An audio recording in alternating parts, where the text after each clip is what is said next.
وهلو وقمايو حار حيل جديد أما تكفي عنتهين. So a short little video مش صوري إياه.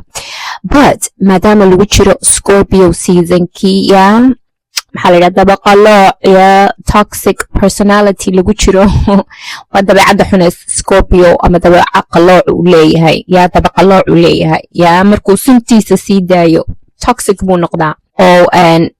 وحو نقطة very manipulative yeah. So yeah, ما دام طبيعتها leeyahay sick up personalitygaas oo seasonkii lagu jiro and oo de waad arkaysiin adduunku wax ka socda marka waxaan tusayaa kaarka la idhaaho maxaan ku idhahay the death card ayaa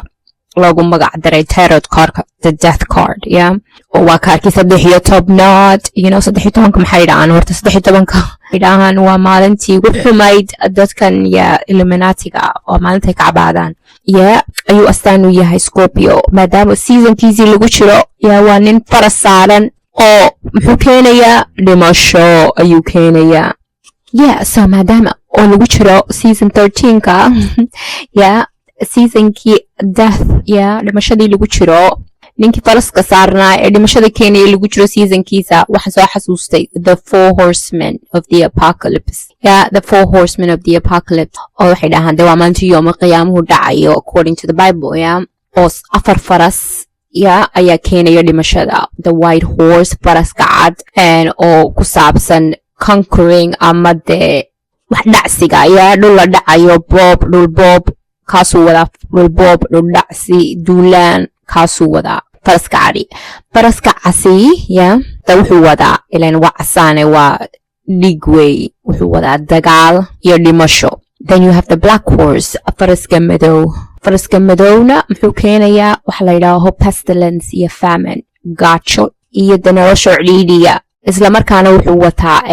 the scales yeah miisaanka lastly the pale horse yaa kaasina wuxuu astaan u yahay dhimasho yaa iyo geeri iyo baaba marka afartaas waxaa la yidhaahaa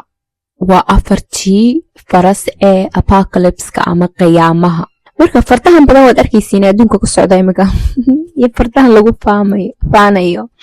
reer khaatuman ayaga waxay bay yidhaaheen ba anaguna waxaanu rabnaa dhimasho faras cadna way soo koreen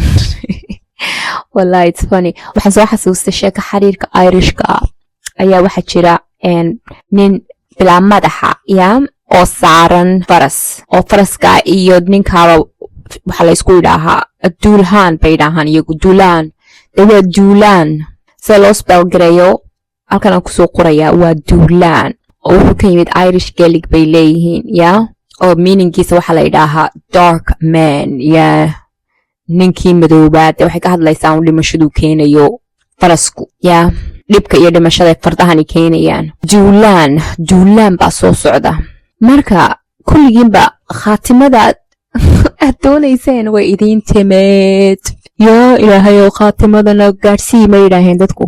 ilaahayow khaatimadana gaarsii dee khaatimadii waatan dhimasho anyways bye